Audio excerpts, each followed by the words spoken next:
Trump cabinet में एक और भारतवंशी तुलसी गबार्ड को मिली बड़ी जिम्मेदारी। डोनाल्ड ट्रम्प की कैबिनेट में एक और हिंदू नेता की एंट्री हो गई है। ट्रम्प ने भारतवंशी तुलसी गबार्ड को अमेरिका की नई राष्ट्रीय खुफिया निवेशक के रूप में नियुक्त किया है। पूर्व कांग्रेस सदस्य तुलसी गबार्ड की पहचान अमेरिका की पहली हिंदू कांग्रेस वुमन के तौर पर भी है। तुलसी गबार्ड एक सैनिक भी रह चुकी है और विभिन्न मौकों पर मध्य पूर्व और अफ्रीका के युद्ध क्षेत्रों में तैनात भी रही हैं। वह कुछ समय पहले डेमोक्रेट पार्टी से अलग हो गई थी और चुनाव के समय रिपब्लिकन पार्टी में शामिल हुई थी। साल 2022 में छोड़ा था डेमोक्रेट पार्टी को। साल 2019 में तुलसी गबार्ड ने डेमोक्रेट राष्ट्रपति पद की प्राथमिक बहस में कमला हैरिस को शिकस्त दी थी। हालांकि वे राष्ट्रपति पद की उम्मीदवार की दौड़ में पिछड़ गई थी। साल 2022 में वो डेमोक्रेटिक पार्टी को छोड़कर रिपब्लिकन पार्टी में शामिल हो गई थी। ट्रंप ने चुनावी बहस में हैरिस को हराने के लिए तुलसी से मदद भी मांगी थी। अमेरिका में जन्मी तुलसी गबार्ड के पिता समोआ और यूरोपियन वंश के हैं, वहीं उनकी मां भारतीय हैं। हिंदू धर्म में उनकी रुचि के कारण उन्होंने उसका नाम तुलसी रखा था। विवेक रामास्वामी को भी सौंपी गई है बड़ी जिम्मेदारी। डोनाल्ड ट्रंप ने कई बड़े पदों पर नियुक्तियों के बाद टेस्ला प्रमुख एलन मस्क और करोड़पति उद्यमी से नेता बने विवेक रामास्वामी को भी बड़ी जिम्मेदारी सौंपी है। ट्रंप ने ऐलान किया है कि मस्क और रामास्वामी सरकारी दक्षता विभाग का नेतृत्व करेंगे। विवेक रामास्वामी एक धनी बायोटेक उद्यमी है। भले ही उनके पास किसी तरह का सरकारी अनुभव नहीं है, लेकिन उन्होंने कॉर्पोरेट क्षेत्र में काम किया है और वह लागत में कटौती पर जोर दिया है। ट्रंप ने एक न्यूज हैकर को बनाया रक्षा सचिव। इसके अलावा डोनाल्ड ट्रंप ने अमेरिका के नए रक्षा सचिव के नाम का भी ऐलान कर दिया है। लेखक पीट हेग्सेथ को रक्षा सचिव के पद के लिए चुना है। वो पूर्व सैनिक भी है। 44 साल के पीट हेग्सेथ अफगानिस्तान और इराक में सैन्य सेवा दे चुके हैं। ट्रंप ने उन्हें सख्त, स्मार्ट और अमेरिका फर्स्ट में सच्चा विश्वास रखने वाला शख्स बताया है।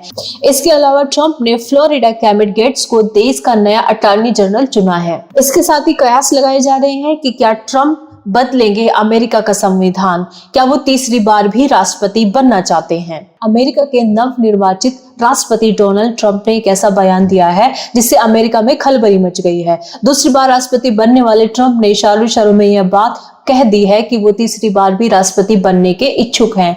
बुधवार को निर्वाचित राष्ट्रपति डोनाल्ड ट्रंप प्रतिनिधि सभा में चुनाव जीतकर आए। अपने रिपब्लिकन पार्टी के सांसदों से भी मिले। उन्होंने सदन में पार्टी की स्थिति पर संतोष जताया है। कहा, जीत हमेशा अच्छी होती है। इस दौरान ट्रंप ने राष्ट्रपति पद के तीसरे कार्यकाल में भी कार्य करने की इच्छा जताई है। प्रतिनिधि सभा के लिए चुने गए रिपब्लिकन नेताओं के सामने अपने भाषण के दौरान उन्होंने कहा, मुझे संदेह है कि मैं तब तक दोबारा चुनाव नहीं लड़ूंगा जब तक आप यह नहीं कहेंगे वह अच्छे हैं और हमें कुछ और सोचना है।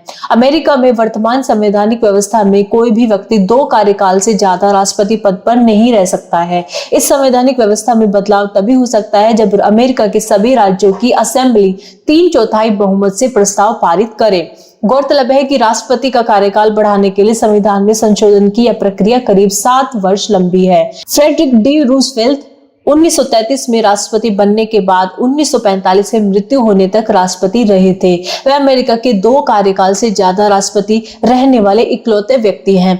उन्हीं के बाद संविधान में संशोधन कर अधिकतम 2 बार राष्ट्रपति बनने की व्यवस्था बनाई गई थी। इसके साथ ही राष्ट्रपति पद की शपथ लेने वाले अमेरिका के इतिहास के सबसे बुजुर्ग राष्ट्रपति होंगे ट्रंप। दरअसल 20 जनवरी को जब ट्रंप राष्ट्रपति पद की शपथ लेंगे तो उनकी उम्र 78 साल 221 दिन होगी।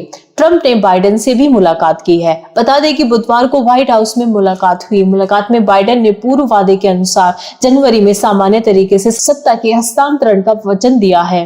ओवल हाउस में हुई दोनों नेताओं की मुलाकात सौहार्दपूर्ण वातावरण में हुई। और अगली खबर है बांग्लादेश से। बांग्लादेश में प्रेस की स्वतंत्रता खतरे में है।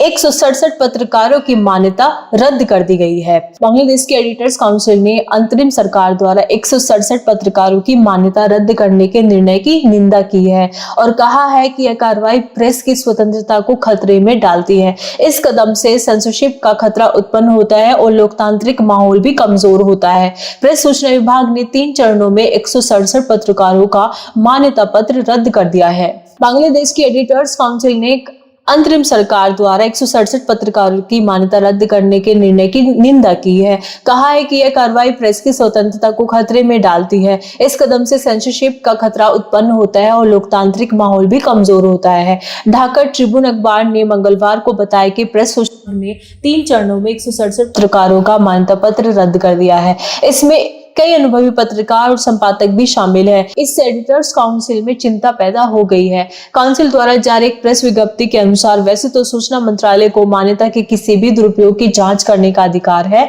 परंतु हमारा मानना है कि स्पष्ट आरोपों या फिर सबूतों के बिना प्रेस कार्ड रद्द करना एक खतरनाक मिसाल कायम कर सकता है। यह कार्रवाई प्रेस की स्वतंत्रता को खतरे में डालती है और लोकतांत्रिक माहौल को भी कमजोर करती है। शेख हसीना की भारत से वापसी को लेकर बांग्लादेश ने क्या प्लान बनाया है? बांग्लादेश की अंतरिम सरकार ने रविवार को कहा कि वह अब दस्त प्रधानमंत्री शेख हसीना और अन्य को भारत से वापस लाने में इंटरपोल की सहायता मांगेगी। हसीना और उनकी पार्टी के नेताओं पर छात्र आंदोलन के क्रूर दमन का आदेश देने का आरोप लगाया गया है। नरसंहार की 60 से अधिक शिकायतें दर्ज हुई थी। अंतरिम सरकार के अनुसार विरोध प्रदर्शन के दौरान 753 लोग मारे गए और हजारों घायल हुए थे। अक्टूबर तक हसीना और उसकी पार्टी के नेताओं के खिलाफ मानवता के खिलाफ अपराध और नरसंहार की 60 से अधिक शिकायतें दर्ज की गई हैं। हसीना की पार्टी के समर्थकों को एक के बाद एक हिरासत में लिया जा रहा है। एक दिन पहले अंतरिम सरकार द्वारा रैली आयोजित करने से मना कर दिया गया था। हमले के वक्त वहां पुलिस उपस्थित थी। पुलिस ने हसीना की पार्टी के कई समर्थकों को हिरासत में लिया है।